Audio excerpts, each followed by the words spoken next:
Magandang araw sa ating lahat. Tayo ay nasa episode number 43 na. At sa pagpapatuloy ng ating pag-aaral, narito na tayo sa third penalty of sin, which is eternal death. Pag-usapan natin ngayon yan, ano? According to Maastricht, of course, eternal death is the highest punishment of sin. Take note, yun daw eternal death, yung pinakamataas, no? Nakaparusahan ng kasalanan, no? Because of sin, no? Na-incur ng taong nagkasala sa Diyos because of disobedience from the very first time na because of the fall of man, Adam and Eve ay nag-suffer na talaga mula sa kanila at ang buong sansinukob lahat ng tao ay taglay na yung eternal deaths, which is the highest punishment of sin or sin. No? Eternal death is the third and highest punishment of sin in 2 Thessalonians, no, chapter 1 verses 8 and 9. Makikita yon. Isaiah 66:24. May mga biblical, no, data o scripture, no, supporting verses of the Bible ang patungkol dito sa eternal death. Sa Revelation, i-discuss yan, no, sa chapter 14 verse 11. For because from the violation of infinite majesty, ito ang ibig sabihin ni Maastricht dito, no? Because of the violation of infinite majesty or high treason. No, pag sinabing high treason, ito'y isang form of sin or offense, no? Napakataas. Meaning nito in a form of sin or disobedience to high authority. Pwedeng ikaw ay ang mga tao ay nagkasala sa isang hari, no, high treason, o sa isang namumuno ng isang bansa, sa isang presidente, for example, of a particular nation, rulers or emperors.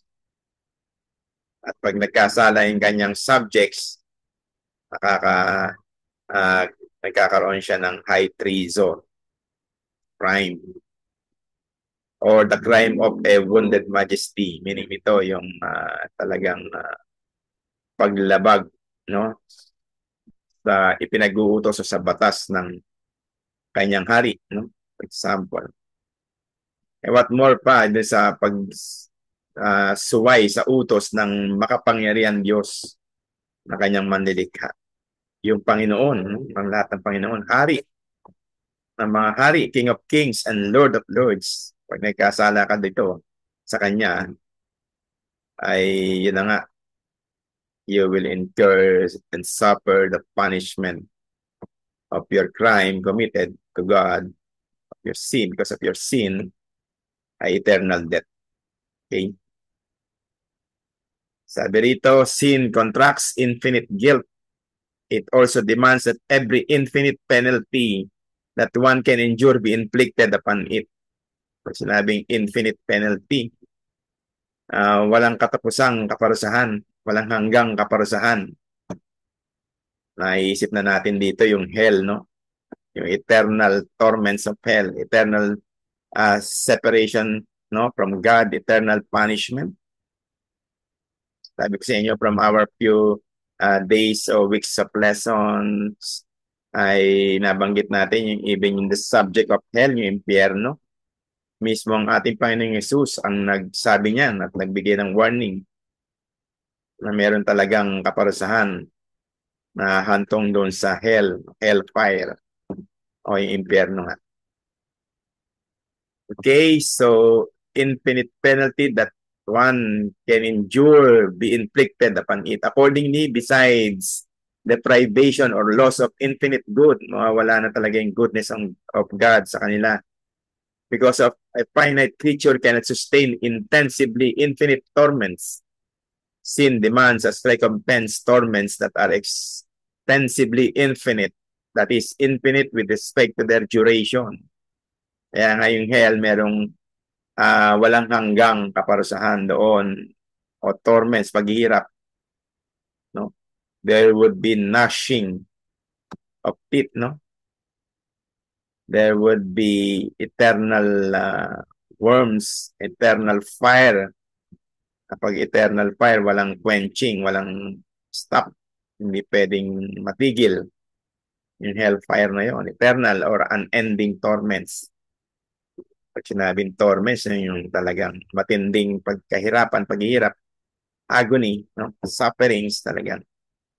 Malungkot doon, eternal, walang hanggang. Kung may eternal life through our Lord Jesus Christ, may eternal sufferings naman doon sa hell. Napaka nakakilabot, nakakalungkot ito. Doon sa mga hindi na talaga naligtas, binigyan na ng maraming chances ng God to repent from their sins, to embrace Christ, to believe on Christ as their Lord and Savior, to accept the gospel of good news that would save them. Kilalanin ng Panginoong Hesus, tanggapin siya bilang Panginoon at sariling tagapagligtas, bago yung buhay, karoon ng eternal life, no? Kaligtasan. Pag hindi nangyari ito, tuloy-tuloy talaga sa hell, eternal death ang tawag doon. Eternal separation from God. What eternal death principally includes? Moreover, this eternal death includes, ito na nga, dinidefine na ni Maastricht, ini-enumerate na ni Maastricht isa-isa dito sa atin, sa pag-aaral natin regarding eternal death, yung mga mararanasan ng mga tao, specifically yung torments, no? Yung sufferings. Pag sinabing eternal, walang hanggang ito, walang hanggan. Sabi ko nga, kung may eternal life, walang hanggang buhay sa presensya ng Diyos, sabihin natin doon sa kanyang presence in heaven, doon naman sa hell, walang hanggang din kaparusahan at kahirapan ang mararanasan ng mga taong nasa impyerno.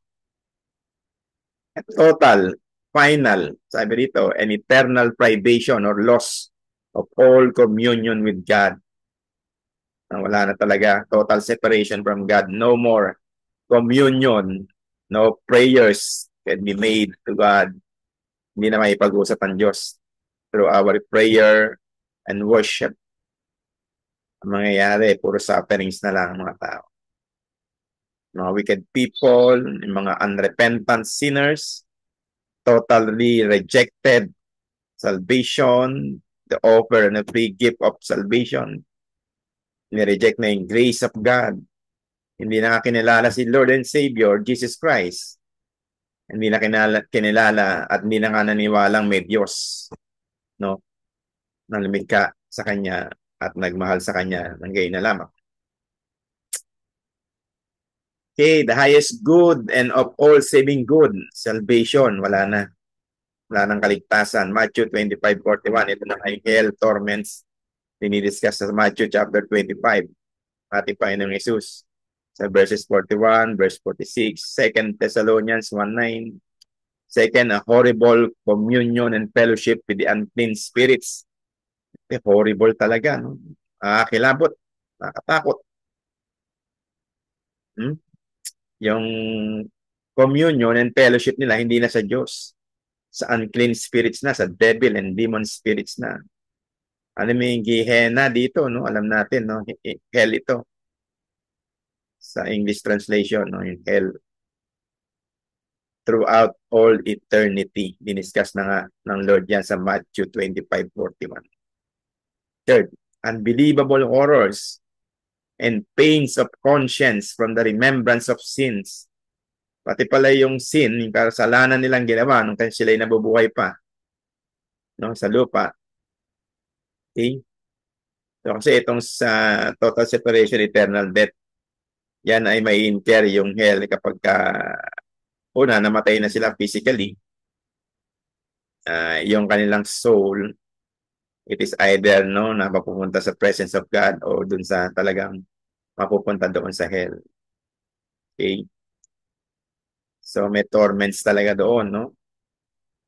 The soul that sin, it shall die, sabi ng Bible. Okay, the remembrance of sin, habang nasa impyerno sila, yung kasalanan kanilang ginagawa, ay patuloy na ipapaalala sa kanila ng Diyos, no? Nag-judge sa kanila, final judgment na ito. by which they freely drew those evils to themselves and those arising from the sense of divine wrath. At yung divine wrath of God. Diba? Merong divine justice, divine judgment, at meron divine wrath o indignation ng Diyos talaga. Namumuhi, galit, puot. Ang puot ng Diyos, patuloy na ipaparanas doon sa mga kaluluwa doon sa impyerno. Mga kasalanan, hindi nag-repent, hindi nagsisi na kanilang kasalanan. Hindi tinanggap ang kanilang Panginoong Jesus bilang kanilang Diyos sa tagapagligtas.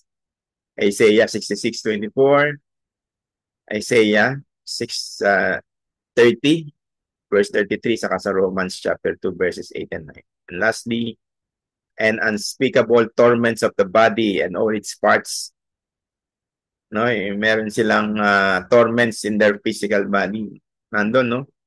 Yung body, no, maranasan nila yung torments kahit patay na sila, no?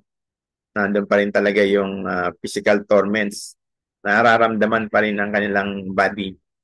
Yung init ng apoy, yung worms na labas-masok sa kanilang physical body doon. No? Hindi tuluyang nawawala, no? Yung kanilang nararamdamang hirap. Hindi tuluyan, talagang walang hanggang pagdurusa ng kanilang mararanasan. Torments of the body and all its parts. Lahat ng members ng body, from head to foot, suffering sa maraming mangyayari. Sa Luke 16:23, Matthew 25:41, Revelation 21:8. Book of Revelation, so sa later part ng Revelation, pinakita na rin yung torments ng mga unbelievers. All such things will receive a horrendous amplification. First, from the horror of the receptacle, which by comparison to the infernal regions, prison, in the abyss. Ito yung mga terminologies sa hell, no? Other meaning of hell, prison, abyss, bottomless pit, the pool of sulfur, no? Diniscuss nga sa Matthew, ano? From chapter 22 hanggang chapter 25. Revelation, chapter 20 hanggang 21. No, yung darkness. Scripture represents, however, with difficulty. Yun nga, Matthew 22:13, Revelation 20 verse 1. Then from the unceasing or uninterrupted duration. Walang hanggan, no? Unceasing and uninterrupted duration. Forever, no? Eternal yung death na ito, suffering. For all eternity without any moderation. Kaya emphasis ko na sa word na without any moderation. Wala nang moderation. Hindi na i-moderate ang word. Hindi niya na pipigilin ang suffering niya. Revelations 14:11.